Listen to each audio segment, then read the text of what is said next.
অসমত আপোনালোকে জানে যে 9,35,682 জন ব্যক্তিৰ আধাৰ কাৰ্ড ভাৰত চৰকাৰে যদিও বায়োমেট্ৰিক সংগ্ৰহ কৰিছিলে কিন্তু আধাৰ কাৰ্ডসমূহ বিতৰণ কৰাটো বন্ধ কৰি ৰাখিছিলে। এই লোকসকল সেই লোকসকল আছিল যিসকলে ফেব্ৰুৱাৰী 2019 পৰা আগষ্ট 2024 এই সময়ছোৱাৰ ভিতৰত এনআৰসি বা আধাৰ কেন্দ্ৰসমূহত বায়োমেট্ৰিক দিবৰ বাবে তেওঁলোকে সেই কেন্দ্ৰসমূহলৈ গৈছিলে। যোৱা কিছুদিন ধৰি এই লোকসকলে 9,38,865 গৰাকী যি লোক আছে তেওঁলোকে বিভিন্ন সময়ত অসম চৰকাৰৰ ওচৰত অভিযোগ কৰি আহিছিলে যে আধাৰ কাৰ্ড বন্ধ হৈ থকাৰ বাবে তেওঁলোকে স্কলাৰশ্বিপ, ৰেচন কাৰ্ড, বিভিন্ন ধৰণৰ চৰকাৰী সুবিধাৰ পৰা বঞ্চিত হৈ আহিছে। আৰু এই ব্যক্তিসকলৰ ভিতৰত বহুবিলাক এনেকুৱা ব্যক্তি আছে যিবিলাক ব্যক্তিৰ এনআৰসিৰ লগত কোনো সম্বন্ধ নাছিলে, তেওঁলোকে মাত্ৰ সেই সময়ছোৱা আধাৰ কাৰ্ডৰ বাবে বায়োমেট্ৰিক দিবৰ বাবে গৈছিলে।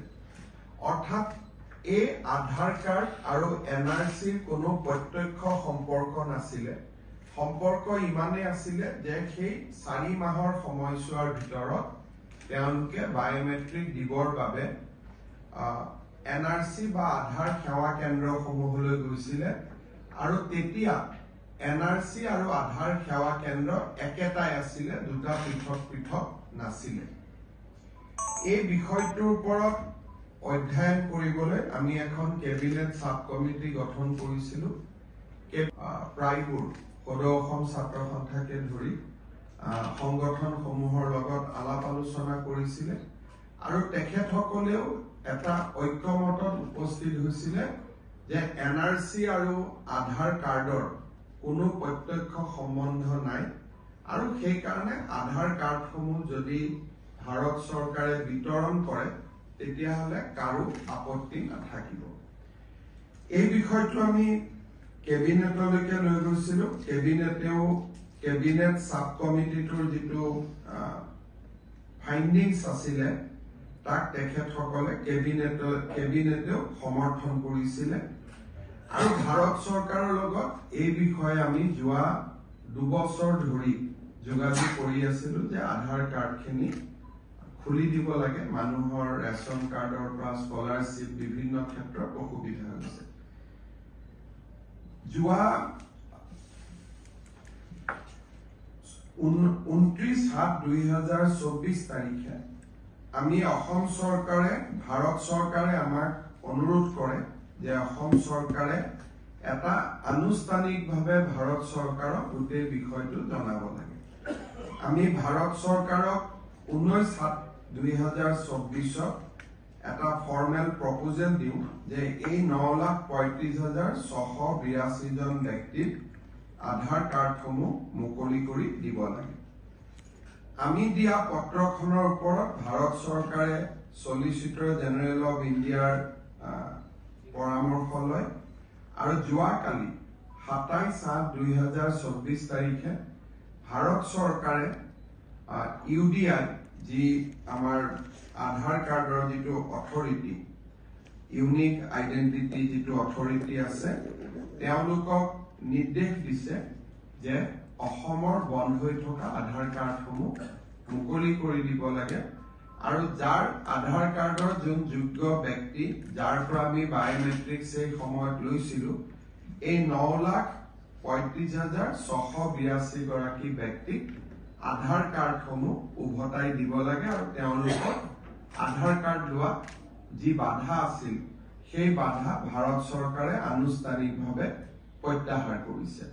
ইয়াৰ ফলত এতিয়া অসমত এই এটা বহুদিনৰ যিটো এটা ইস্যু পঞ্জীভূত হৈ আছিলে 9,35,682 গৰাকী ব্যক্তিৰ তেওঁলোকৰ আধাৰ কাৰ্ড পোৱা পথ প্ৰশস্ত হ'ল আৰু মই ভাবো যে অহা 15 দিন এমাহৰ পৰা ভিতৰৰ পৰা তেওঁলোকে নিজৰ আধাৰ কেন্দ্ৰত গৈ আধাৰসমূহ সংগ্ৰহ কৰিব পাৰিব য'ত তেওঁলোকে বায়োমেট্ৰিক্স দিছিলে বা ইউডিআই কৰ্তৃপক্ষই বেলেগ ব্যৱস্থাও কৰিব পাৰে যে তেওঁলোকে ক'ত গৈ আধাৰ কাৰ্ডখিনি সংগ্ৰহ কৰি লাগিব কিন্তু ভাৰত চৰকাৰে ইতিমধ্যে যিহেতু আগৰ যিটো নিষেধাজ্ঞা সেইটো তেওঁলোকে প্ৰত্যাহাৰ কৰিছে আৰু এতিয়া আধাৰ কাৰ্ড পোৱাৰ পথ সকলোৰে প্ৰশস্ত হ'ল এটা বহুদিনীয়া এটা যিটো ইস্যু আছিলে সেইটো আনুষ্ঠানিকভাৱে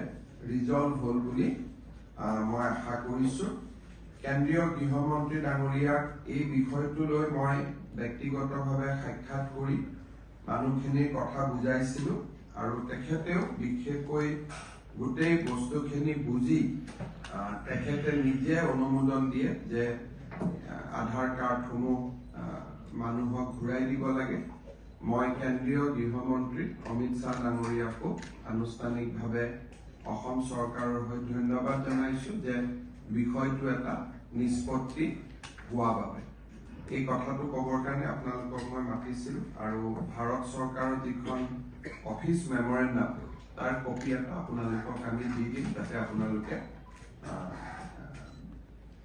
এই মেমৰেণ্ডামখন বহল প্ৰচাৰ কৰিব 27 লাখ বুলি আমাৰো ধাৰণা আছিলে পিছত যেতিয়া আমি আলাপ আলোচনা কৰিলো তেতিয়া আমি গম পালো যে সংখ্যাটো 27 লাখ নহয় 9,35,682 আমাৰো প্ৰথমতেতো আমি ধাৰণাৰ ওপৰতে চলি আছিলো যেতিয়া ভালকৈ আলাপ আলোচনা হ'ল তেতিয়া ইউনিক আইডেন্টিটি অথৰিটি আমাক ক'লে যে আমি 27 লাখ জব্দ কৰি ৰাখা নাই আমি 9,35,000 হে জব্দ কৰি ৰাখিছো গতিকে সংখ্যাটো 9,35,682 that period was from February 2000 that month was August 19. थोड़ा बताइए February 2019 to August 2019. 2024 February 2019 to August 2019.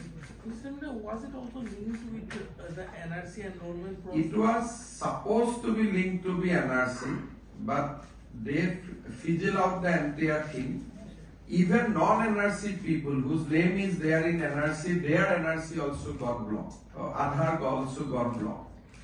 So it was meant to be for the people whose name were excluded from NRC, but they somehow at that point of time fuzzle out the thing. Whoever has gone during that period, they have blocked their NRC. So there are many Moran people, Motok people, tribal people. I mean, it was universal landscape. Sobore bondhu. Kono eta jati nai, eta সম্প্ৰদায় নাই, june ke 5 mahot Aadhaar card lobo guise, tare Aadhaar card bond hoi guise. Ekane etia ma apnalokok eta horu udahoron dibo paru.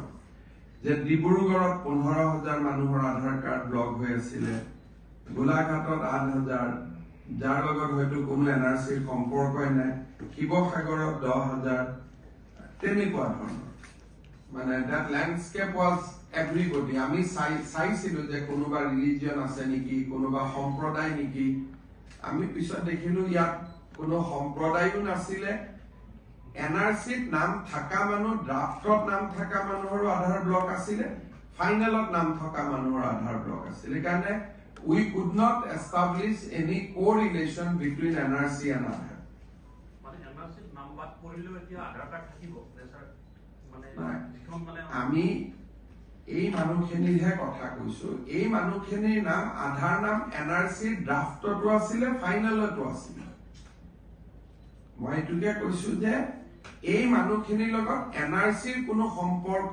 প্ৰত্যক্ষভাৱে নাছিলে খালি 5 মাহত June গৈছিলে তাৰে আধাৰখন block হৈ গৈছিল আধাৰ ব্লক হোৱাৰ কাৰণে কিছুমান স্কিমত মানে স্কলাৰশ্বিপ পোৱা নাছিলে ৰেচন কাৰ্ড পোৱা নাছিলে বিভিন্ন জায়গাত সিদিনাখনে ছোৱালী এজনী আহিছিলে আমাৰ অসমীয়া ছোৱালী তেওঁ মাল্টিনেশনাল কোম্পানী এটাত চাকৰি পাইছে এটা আধাৰ কাৰ্ডখন নাই কাৰণে চাকৰি নিদিয়ে এই মানুহখিনিক আপোনালোকে কেতিয়া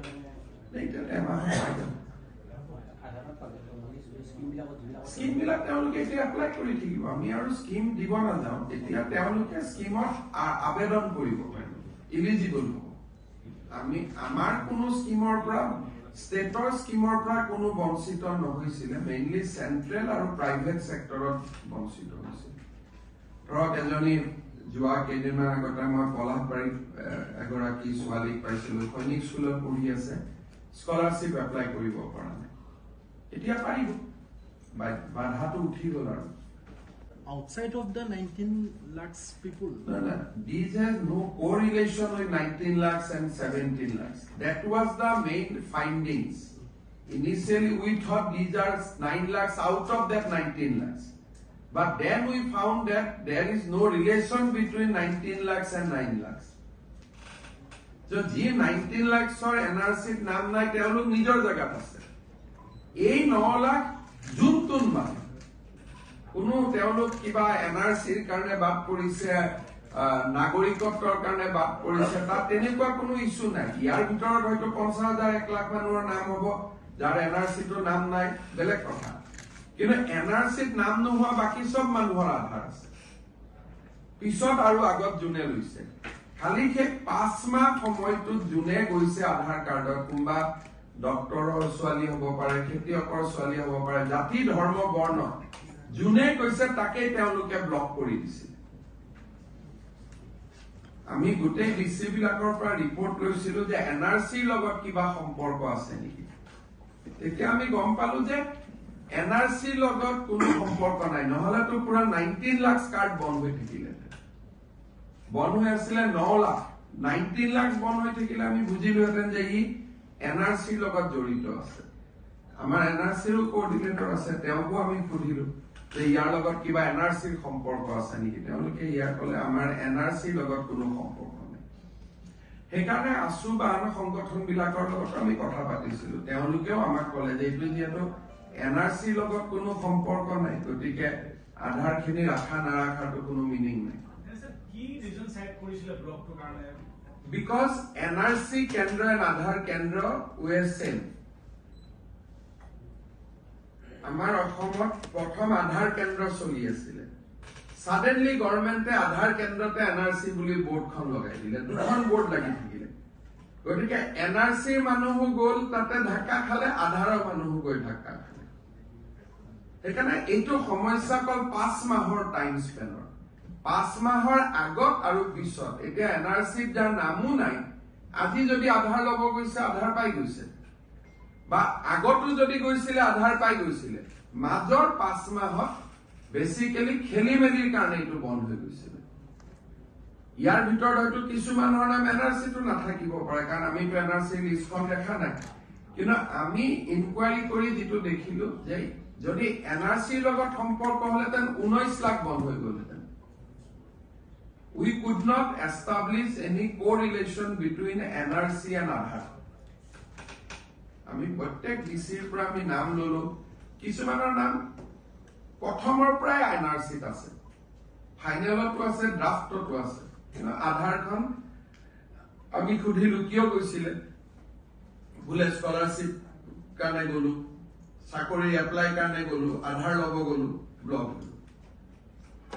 আমাৰ লগত বহুত নামো আছে আমি বহুত বিলাক নামো সংগ্ৰহ কৰিছিলো আৰু ইয়াত কোনো জাতি ধৰ্ম বুলি কথা নাছিল সব মানুহ আছিল মৰাণ মটকৰ পৰা আৰম্ভ কৰি বঙালীৰ পৰা মাৰোৱাৰীৰ পৰা হিন্দুৰ পৰা মুছলমানলৈকে সবৰে ব্লক হৈ আছে ইয়াত কোনো এটা প্যাটাৰ্ন নাছিল আৰু এটা বহুদিনীয়া ইৰিটেশন এটা আছিল কিন্তু যি 19 লাখ নাম নাই সেইটো এটা বেলেগ ক্যাটেগৰী সেইখিনিৰ লগত ইয়াৰ কোনো সম্পৰ্ক নাই যেতিয়া এনআৰসি পাব্লিছ হ'ব সেই 19 লাখ মানুহৰ কেছ ট্ৰিব্যুনেলত গুচি যাব সেইটো এটা সেইটো এটা বেলেগ কমপ্লিটলি এটা বেলেগ চেপ্টাৰ নালাগে বায়োমেট্ৰিকটো দিয়াই আছে খালি গলে কয় কাৰ্ডখন নাপায় কাৰ্ড ইজ ব্লক এতিয়া সেইটো উদ্ৰ হৈ যাব গতিকে ডুপ্লিকেট কপি যেনেকে ওলাই আধাৰৰ তেওঁলোকে এতিয়া আধাৰ কেন্দ্ৰত যাব কপিটো লৈ আহিব খালি it might take another 15-20 days time তেওঁলোকে ইউডিআই প্ৰটোকল এটা দিব কাৰণ 9 লাখ মানুহ একেলগে গলেতো একেদিনাই দিব নোৱাৰে তেওঁলোকে ডেফিনেটলি প্ৰটোকল এটা ইস্যু কৰিব ইয়াৰ ওপৰত এটাই মানে বহুদিনীয়া সমস্যা এটা আছিল সেইটো সমাধান কৰিব Mr. Chief Minister, on other context, you have been raising a very pertinent issue regarding infiltration from It's Bangladesh. already said in assembly. Assembly is going on, so I don't want to repeat something which assembly sees off. Bidhan Sabha চলি থাকোতে বিধান সভাৰ বিষয় আমি বাহিৰত কব নালাগে কাৰণে কিবা যদি মই ফাৰ্ডাৰ কব লাগে বিধান সভাতে কম কিন্তু এতিয়া ইয়াত কালি ইমান দীঘলীয়াকৈ দিনটো কোৱাৰ পিছত আৰু তাত কোনো মাইনাছ আৰু এডিশ্যন আজি নাই কব কাৰণে ঠিক আছে মই নেশ্যনেল পেপাৰখিনিৰ কাৰণে এটা অকণমান পলিটিকেল পইণ্ট এটা ক'ব খুজিছো हमारे राष्ट्रीय प्रसार माध्यम का जो है उनके लिए मैं 2 साल झारखंड का संदर्भ में बताना चाहूंगा आप लोग सबको मालूम है कि झारखंड का मंत्रिसभा में आज भी श्री संफाई सोरेन जी मंत्री है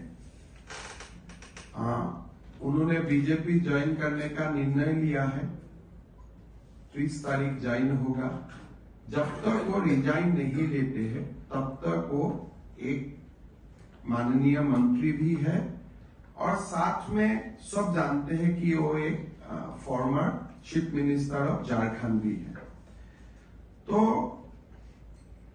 पहले संफाई सोरेन जी दिल्ली गए थे आज से 1 सप्ताह पहले और उन्होंने दिल्ली में 3 दिन बिताया था फिर दोबारा 26 तारीख को कलकत्ता होते हुए वो दिल्ली गए थे तो दोनों बार जब दिल्ली गए थे वो दोनों बार ताज होटल में रुके थे दोनों बार उनका साथ जो अपना सरकारी पीए भी है पीएस भी है आधिकारिक रूप में ही वो ताज होटल में रुके थे लेकिन काल पता चला कि दोनों बार जो वो दिल्ली गए थे दोनों बार उसको झारखंड का एसबी उनको फॉलो किए थे स्पेशल ब्रांच झारखंड पुलिस उनको फॉलो किए थे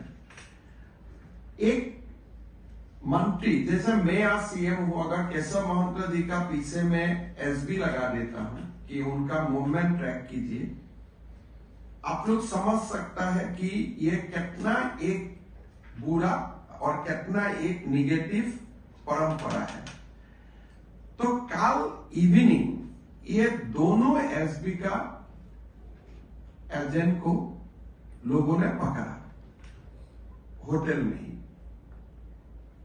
जब दोनों फोटो खींच रहे थे तो दोनों को संफाई सोरेन जी का जो साथी थे दोनों लोगों ने पकड़ा और दिल्ली पुलिस को हैंडओवर किया जब दिल्ली पुलिस को हैंडओवर किया साथ में संफाई सोरेन जी ने एफआईआर भी डाला कि ये 2 व्यक्ति है हमारा फोटो भी ले रहा है और कलकत्ता से भी हमारा साथ ही फ्लाइट में आए और हमारा होटल का ही नजदीक रूम उन्होंने बुक किया और हमारा संदेह हो रहा है ये क्या है फिर ये दोनों व्यक्ति को दिल्ली पुलिस ने लेके गया ताज होटल से फिर पता चला ये दोनों झारखंड पुलिस का स्पेशल ब्रांच का सब इंस्पेक्टर है पहले वो लोग बोल रहा था कि हम लोग जर्नलिस्ट थे बाद में पता चला कि ये दोनों झारखंड पुलिस का सब इंस्पेक्टर है दोनों पुलिस ने ये बताया कि हमने बहुत दिन से संफाई सोरेन जी को ट्रैक करने के लिए हमें जिम्मेदारी मिला था बोले वो जब भी दिल्ली आते हैं तब भी हम लोग आते हो और जहां में भी वो झारखंड में भी जाते हैं हम लोग फॉलो करता हूं। फिर ये पूछा गया कि आपको ये जिम्मेदारी किसने लगाया, ये नाम बताया जो कि आईजी प्रभात कुमार जो वहां का स्पेशल ब्रांच का एडीजीपी है, उन्होंने ये दोनों लोगों को जिम्मेदारी लगाया था। ये दोनों व्यक्ति का नाम मैं नहीं लेना चाहूंगा, दोनों का फोटोग्राफ भी है मेरा पास, दोनों नाम भी है, लेकिन शायद वो लोग बाकी काम भी करता है तो उनका जो कवर है उनको एक्सपोज कर देना मेरे लिए सही नहीं है, because they might be involved in other Naxal operation or many other operation. This officer must have been involved. So इसीलिए उनका कवर तोड़ना मेरे लिए उचित नहीं है, तो इसीलिए मैं नाम नहीं बताऊंगा, उनका चेहरा मैं नहीं दिखाऊंगा, लेकिन नाम भी मेरा पास है, दोनों चेहरा भी मेरा पास है। इसलिए होटल से ही लोगों ने लोगों को पकड़ा था। तो ये स्वाधीन भारत में ये कभी नहीं हुआ है कि एक चीफ मिनिस्टर और कैबिनेट कॉलीग,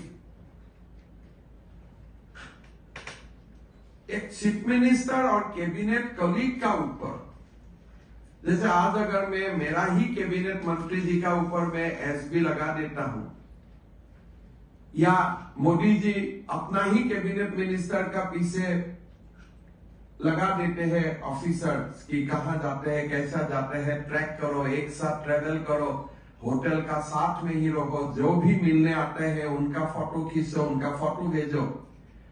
तो ये एक बहुत बड़ा इशू है। সেইটো এটা ডাঙৰ কথা, সেইটো মেঘালয়ৰ পৰা মোক বহুত মানুহে কৈ আছে, কিন্তু মেঘালয় চৰকাৰৰ কথাত মই সোমাব খোজা নাই। কিন্তু এইটো এটা ইন্টাৰেষ্টিং, যিবিলাক মানুহে ইমান দিনে চাৰ্টিফিকেট দি আছিলে যে ইমান ডাঙৰ শিক্ষাবিদ, এডুকেশ্যনেলিষ্ট, এতিয়া ওলাইছে যে OBCৰ ফলছ চাৰ্টিফিকেট লৈছিলে, and then his certificate was cancelled by the DC. DC A cancel কৰিলে, কিন্তু FIR খন ফাইল নকৰিলে। নিয়মতে ফলছ চাৰ্টিফিকেট ললে FIR হ'ব লাগে। এতিয়া মই DC কৈছো ফাইল এণ্ড FIR। গতিকে ইমান যিবিলাক মানুহে মোক এটেক কৰি আছে নহয়, তেওঁলোকে একচুৱেলি নিজকে নিজে এটেক কৰি আছে, গম নোপোৱাকৈ নিজৰ জাতিটোক এটেক কৰি আছে, অসমৰ ভৱিষ্যতটোক আক্ৰমণ কৰি আছে ক'ব নোৱাৰাকৈ। যেতিয়া পুলিং বুথ ৱাইজ আপোনালোকে ডেটা পাব, কেনেকে ডেমোগ্ৰাফি পৰিৱৰ্তন হৈ গৈ আছে আচৰিত হৈ যাব। 21,000 পুলিং বুথত, 28,000 পুলিং বুথৰ 19,000 ডেমোগ্ৰাফি পৰিৱৰ্তন হৈছে। আমি প্ৰিপেয়াৰ কৰি আছো, এপ্ৰিলত মই দি দিম। আৰু মইতো কংগ্ৰেছ পাৰ্টিক আহ্বান জনাম যে এইটো it is not a political game, এইটো আমি সকলো লগ হৈ যুঁজিব লাগে। অকলে আমি কিমান দূৰ যুঁজিম? Everybody should fight unitedly, nobody should be disturb. বা যোন য'ত আছে তাত শান্তিত থাকিব দিওঁ, কাকো খেদা মাৰা পিতা সেইটো আমাৰ লক্ষ্য নহয়। য'ত যোন আছে তাত শান্তিত মানুহখিনিক থাকিব দিওঁ, এইটো এটা কথা। ছেকেণ্ড, যোৱাকালিও আমি 3জন বাংলাদেশী, মই নাম কৈ দিছো, যোৱাকালি এইটো এটা ডাঙৰ ইছ্যু হৈ আছে কেইদিনমানৰ পৰা। খুব এতিয়া আমি কৰিমগঞ্জত আজি এডিশ্যনেল পুলিচ আমি ডিপ্লয় কৰি আছো। মহম্মদ জুবেৰ শেখ, জুৱেল শেখ, ৰুমা খাতুন, মই অলপ পিছত উল্টাই দি দিম। এই 3গৰাকী ব্যক্তিক কালি আমি পুছবেক কৰিছো বাংলাদেশত ৰাতিপুৱা 5টা বজাত। অলপ পিছত দুইটা মই দি আছো, পাই যাব। মহম্মদ জুবেৰ শেখ, জুৱেল শেখ, ৰুমা খাতুন। বাংলাদেশত গণ্ডগোল হোৱাৰ পৰা কণ্ট্ৰেৰী টু দ্য আইডিয়া যে হিন্দু সোমাব, হিন্দু সোমোৱা নাই, মুছলিম ইনফ্লাক্স হৈছে। আমি সুধিছো যে কিয় আহি আছ, বোলে তাত খাব নাই, কাপোৰৰ ইণ্ডাষ্ট্ৰী বন্ধ হৈ গৈছে, আমি কাপোৰৰ ইণ্ডাষ্ট্ৰীত কাম কৰিছো। So this is another challenge. So we are deploying more people now in Karimganj railway station, other, and Tripura is dhori ase man. Enuka nohoy je Tripura is not doing. Tripura is also deporting people. BSF e dhori ase. But the magnitude has increased in many fold. So Ahom really a muhurta. We are going through a very, very difficult period. এই কথাবিলাক আমি কিবা কিবি vote কিবা কিবি election তো 26ত আছে nothing এটা অসমত কোনো ইলেকশনে নাই মই আজি কোৱা কথাখিনি ইলেকশনৰ কাৰণে মানুহে মনত ৰাখিব নি ইলেকশনত তো ভোট অৰুণোদয় পোৱা নোপোৱা এইবিলাকৰ ওপৰত হ'ব গতিকে এইটো ইলেকশনৰ লগত ইয়াৰ কোনো সম্পৰ্কই নাই আমাৰ অসমীয়া মানুহ এনেকুৱা হৈ গৈছে যে জালি ওবিসি পোৱা সাৰ্টিফিকেট লোৱা মানুহ শিক্ষাবিদ হৈ গল ৰাতিৰ ভিতৰতে So this influx from Bangladesh, doesn't this poses a serious security threat to the state? It is a problem when your neighbors has a big problem, then some repercussion will be felt. But my point was that everybody thought that Hindu Bengali will come. Always, amar Ahomote hok, Bharatote hok, always point of suspicion on Hindu Bengali. But ঘটনাটো এইটো হৈ থকা নাই যে জনগণনাত বঙালী মানুহ বঙালী ভাষী কোৱা মানুহ বাঢ়িছে মানে কাৰে গোটেই হিন্দু বঙালী আহি গল আৰে যে মুছলমান বঙালী মানুহ বঙালী ভাষাই কয় সেই কথাটো ইগনোৰ কৰা হয় যোৱা কেইদিনমানৰ পৰা আপোনালোকে মোক প্ৰেছ কনফাৰেন্সত প্ৰশ্ন সুধি আছিলে যে কোনোবা সোমাইছে নেকি উদ্দেশ্যটো এটাই যে কৰবাত হিন্দু বঙালী সোমাইছে নেকি আপোনালোকে নকলেওতো মই কথাটো বুজি পাওঁ But this is the reality. Reality is something else. And jua kedinot more Twitter sale dekha pabo moi constantly. So ami kiman difficult situation at Ahomot kiman kam kori asu.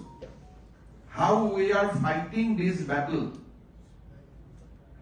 Agot kuno sarkar eneke seriously korai nasil. Ami jiman seriously day to day we are fighting.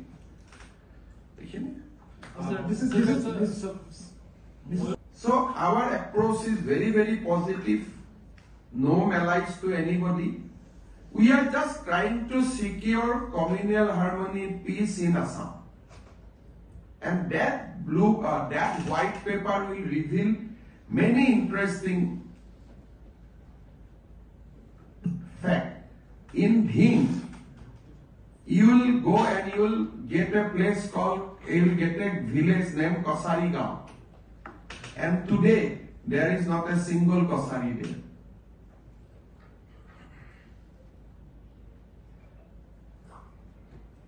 এতিয়া মই আপোনালোকক আৰু এটা কথা কলে আপোনালোকে মোক বেয়া নাপাব ইমান দিন আমি কি কৈ আছিলো যে USDM ৰ মালিক শিক্ষাবিদ হয় Now a report has come from DC Karimganj that তেওঁ OBC certificate লৈছিলে falsely.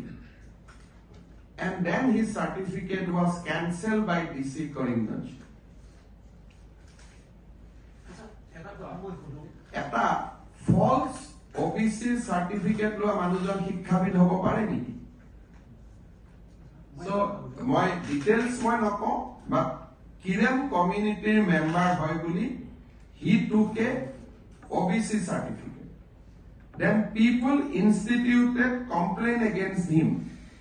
And then DC Karimganj, after hearing everybody, cancelled the OBC caste certificate issued to the gentleman. Eto loi lobo olop more officer from Nobok ma koi dim gote order to di dibo. Je ekjon ji manuhe niyomote OBC jali certificate lower pisot next line to hobo lagisil criminal case. That FIR was not done. Now we are going to file the FIR.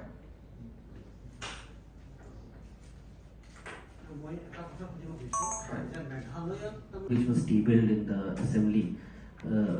The new bill, the Assam compulsory registration of Muslim marriage and divorce. Do you think this is a very comprehensive act? I have myself read the entire bill. Do you think that there's still necessity for Assam government to go forward with its plan for bringing in an UCC? You see, Assam government is not decided in whole UCC because our job is limited to child marriage and empowering women. The Muslim registration bill, we have made compulsory registration one arm. Second, we said that the registration of marriage and divorce will be done by the sub-register rather than Kati. The second is banning polygamy, which will be coming in any time. We are just waiting for any judicial comments on the Uttarakhand UCC. So we are looking closely on the development on the front of Uttarakhand UCC. Assam government is not looking at bringing a comprehensive UCC because our line of action is different. We are working against child marriage. We are working against the exploitation of women. We have nothing to do with religion per se. Our stand is completely different. So, next line of action will be after the Muslim registration is passed. The line of action will be the polygamy. Then we are also trying to streamlining the inter-religion marriages. And sometime in common parlance we say love jihad, but more appropriate legal word will be regulating the inter-religion marriages. And vice versa, even Muslim marriage Hindu, Hindu marriage Muslim. So next April, within this government, our 4-5 agenda is there, which in pursuant to our election manifesto. Preserving the iconic structure, iconic heritages, that bill is already there. Then prohibition of land transfer beyond the community. Means scheduled tribe will only sell the land to scheduled tribe. Scheduled caste will only sell it to the scheduled caste.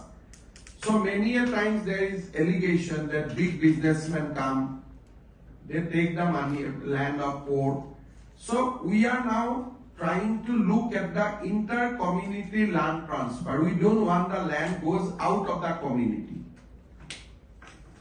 Suppose it is in your community, let it be remain in your community.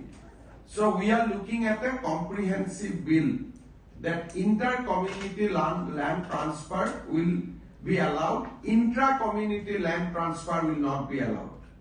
So that we are bringing again for the Gwalpara district immediately, for the undivided Gwalpara district, then gradually extending it to other part of the state. Finally, we are also closely examining a rule for government employment, which will be for the domiciles. So we are taking various steps to protect our identity, protect our culture, and these 5 years will be remain as a period where a last-ditch attempt has been made to protect Assam from the illegal invaders. So all this couple of bills that you are talking about to protect the indigenous people, are you bringing it in the ongoing session or the next? Two bills are already in assembly. 3-4 bills are examination level. So before my this tenure is over, everything will be at place. Also, we are bringing a white paper. How circle level, if possible polling booth level, how demography is changing in Assam. So that people at large realize the challenges. Yesterday I told in the Assam Assembly that by April or May we are bringing out a comprehensive white paper that how Hindu majority area, the Muslim population is increasing and there is absolutely communal harmony. Suppose in a Hindu polling booth, number of Muslim is increasing, but Hindus are not resisting it. They are living peacefully. But a reverse situation is happening in the other front. So yesterday I appealed in the assembly also that let us protect the people as they exist today, so that no palayan, no migration happens from one village to other village. Let them remain in their own land.